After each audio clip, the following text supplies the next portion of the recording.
Bonsoir à tous les enfants. L'histoire de ce soir que je vais vous présenter s'intitule Théo la tortue.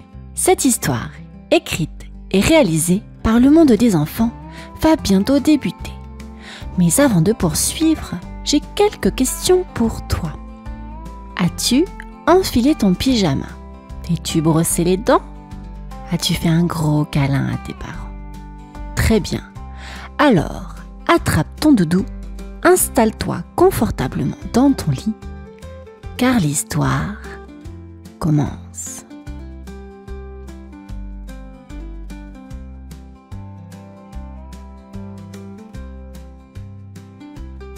Ce matin-là, Théo la tortue se réveille plein d'entrain. Aujourd'hui, c'est le grand pique-nique au bord de l'étang.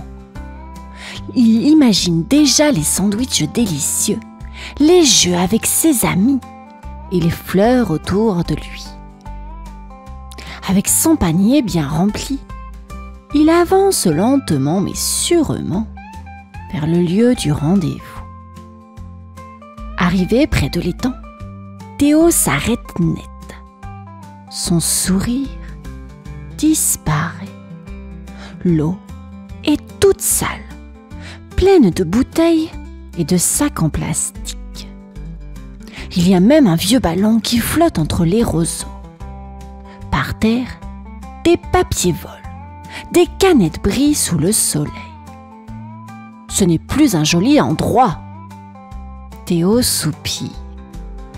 Ah non! Comment va-t-on pique-niquer ici? C'est tout sale! Il regarde son panier. Plus question de s'installer là-bas. Lina, la libellule, et Malo, le hérisson, le rejoignent. Malo pousse un cri en voyant l'étang. C'est dégoûtant! Qui a fait ça? Je ne sais pas, répondit Théo, un peu triste. Mais on ne peut pas laisser ça comme ça. Lina vole au-dessus de l'eau, évitant de justesse une vieille chaussette flottante. On doit faire quelque chose, sinon plus de pique-nique. Oh! dit-elle en grimaçant. Théo réfléchit, en frottant doucement son menton. Je crois que j'ai une idée. On va nettoyer tout ça. Et on va s'amuser en le faisant. Lina et Malo se regardent, perplexes. Mais ils savent que Théo a toujours de bonnes idées. Nettoyer, s'amuser, murmure Malo. Théo sourit doucement. Vous allez voir. Et c'est ainsi que l'aventure de la grande chasse aux déchets commence. Théo la tortue marche lentement vers la vieille cabane de sa grand-mère, Mamie Tortuga. Elle habite dans un tronc d'arbre tout près de la forêt. Mamie Tortuga sait toujours quoi faire, même dans les situations compliquées. Quand il arrive, Mamie Tortuga est assise sur sa chaise, tricotant un pull bien trop grand pour une tortue. Elle lève les yeux en voyant Théo. Que fais-tu là, mon petit? demande-t-elle avec un sourire doux. L'étang est tout sale, mamie. On veut le nettoyer, mais c'est trop pour nous, dit Théo, inquiet. Mamie Tortuga arrête son tricot et plisse les yeux. Il me semble que j'ai juste ce qu'il te faut. Attends une seconde. Elle se lève doucement et fouille dans une vieille armoire. Elle en sort 3 sacs en tissu, tous de couleurs différentes. Un bleu, un rouge et un jaune. Voici des sacs magiques, explique-t-elle en posant les sacs devant Théo. Il ramasse les déchets tout seul, mais fais attention. Ils sont un peu capricieux. Et ne les remplis pas trop, sinon... Elle s'arrête, faisant de grands yeux mystérieux. Théo hoche la tête, un peu inquiet, mais surtout excité. Merci, mamie, je ferai attention. Il prend les sacs, bien décidé à tout nettoyer avec ses amis. En sortant de la cabane, Théo regarde les sacs avec un sourire. Des sacs magiques. Ça va être amusant, murmure-t-il. Lina et Malo l'attendent déjà au bord de la forêt. Ils regardent les sacs, curieux. Prêt pour la grande chasse, dit Théo avec un clin d'œil. De retour près de l'étang, Théo la tortue, Lina la libellule et Malo le hérisson se préparent à utiliser les sacs magiques. Théo ouvre le sac bleu en premier. Aussitôt, il se met à sautiller tout seul, prêt à ramasser des déchets. Lina éclate de rire. Trop drôle! Il bouge tout seul, dit-elle en virevoltant autour du sac. Théo lance le sac bleu vers une canette vide. Le sac bondit et engloutit la canette. Puis, il repart chercher une autre bouteille en plastique. Lina et Malo sont épatés. Waouh, ça marche vraiment, dit Malo en ramassant une vieille boîte de conserve. Mais lorsqu'il essaie de la mettre dans le sac rouge, celui-ci se ferme brusquement.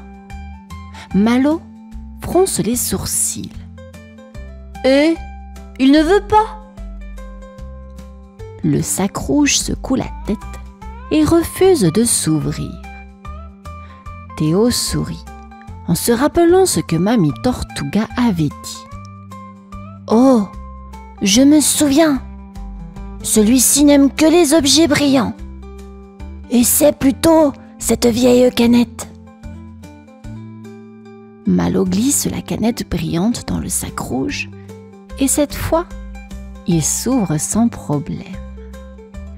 Pendant ce temps, le sac jaune, lui, reste au seul bout d'heure. Il grogne doucement chaque fois qu'on s'approche. Lina, amusée, essaie de le convaincre.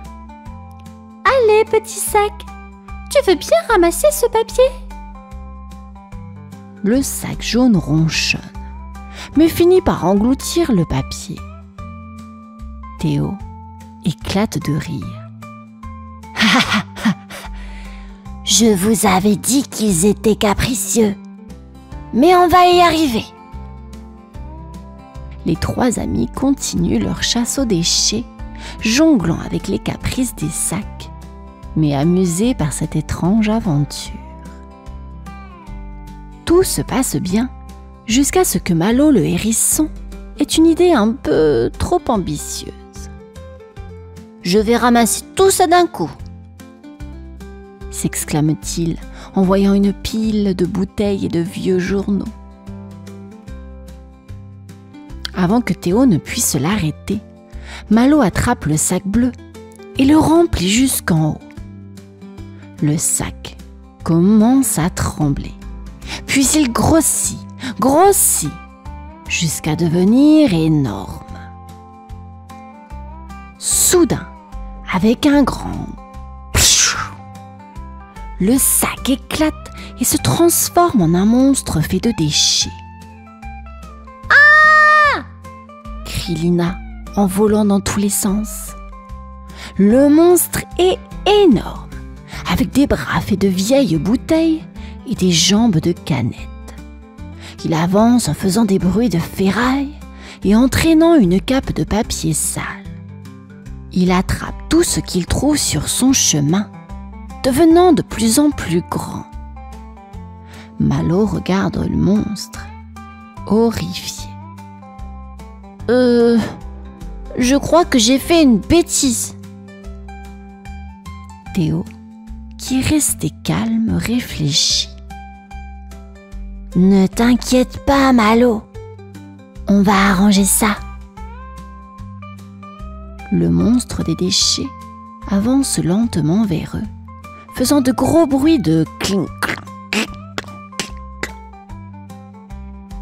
Théo se tourne vers Lina. Lina, va chercher Mamie Tortuga. Lina s'envole à toute vitesse pendant que Théo essaie de retenir le monstre avec quelques branches. Mais cela ne fait que le rendre plus grand et plus bruyant. On doit trouver un moyen de l'arrêter, dit Théo. Malo hoche la tête, prêt à réparer son erreur. L'aventure prend un tournant inattendu.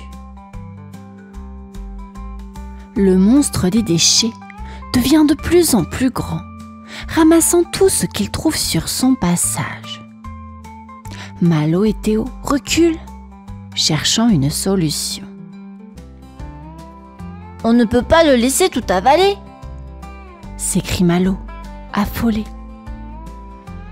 Théo, toujours calme, commence à réfléchir. Soudain, il a une idée. Les sacs magiques, murmure-t-il. Ils aiment ramasser des déchets. Alors, pourquoi ne pas les utiliser pour attraper le monstre? Malo, un peu confus, fronce les sourcils. Mais ils sont trop petits pour ça, non? Théo sourit doucement. Pas si on les utilise avec astuce. Il ouvre le sac rouge, celui qui aime les objets brillants.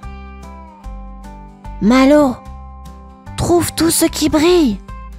Le monstre adore ça. Il va le suivre. Malo court dans tous les sens, ramassant des canettes, des morceaux de plastique scintillants et même une vieille louche brillante. Le plan fonctionne. Le monstre, fasciné par tout ce qui brille, commence à suivre Malo, qui le conduit tout droit vers le sac rouge. Théo attend avec le sac grand ouvert. « Par ici, monstre !» crie Théo. Et avec un grand whoosh, le sac rouge engloutit tout le monstre des déchets d'un coup. Théo, tout fier, regarde Malo. C'était juste une question de patience. Malo sourit, soulagé. Pfff, merci Théo. Sans toi, on aurait été avalé. Lina revient juste à temps, avec Mamie Tortuga sur son dos. Oh, tout est déjà réglé, je vois, dit Mamie en riant. Avec le monstre des déchets enfin capturé, Théo, Malo et Lina poussent un soupir de soulagement. Théo dépose délicatement le sac rouge rempli de déchets au sol. Mamie Tortuga, qui est enfin arrivée, regarde le sac avec un sourire amusé. Ah, je vois que mes sacs magiques ont fait du bon travail, dit-elle en riant doucement. Lina vole autour du sac. Mais qu'est-ce qu'on fait maintenant? Demande-t-elle. On ne peut pas laisser ce sac plein de déchets ici. Mamie Tortuga sourit mystérieusement.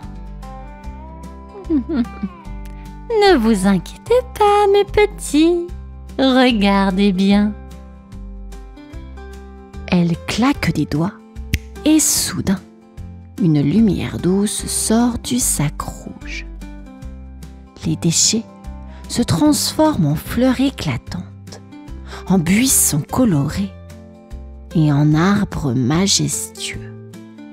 La forêt se remplit de couleurs, de parfums doux et de chants d'oiseaux.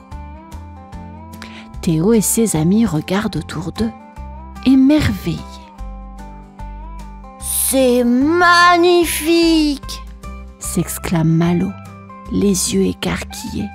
« Waouh! La forêt est encore plus belle qu'avant !» ajoute Lina, en virevoltant joyeusement. Théo sourit, satisfait. Tout ça parce qu'on a pris soin de notre forêt. Mamie Tortuga hoche la tête. La nature récompense toujours ceux qui la protègent.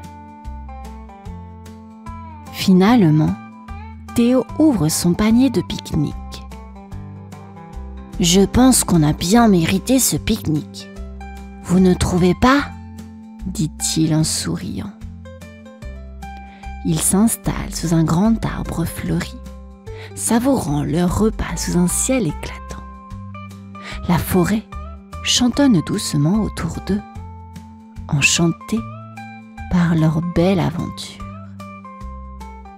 Et c'est ainsi que Théo, Malo et Lina se promirent de toujours prendre soin de leur forêt, tout en s'amusant, bien sûr. C'est à présent la fin de cette histoire, les enfants. J'espère qu'elle vous aura plu et appris qu'il faut prendre soin de la nature. On jette les déchets dans la poubelle. À présent, je vous souhaite une bonne nuit.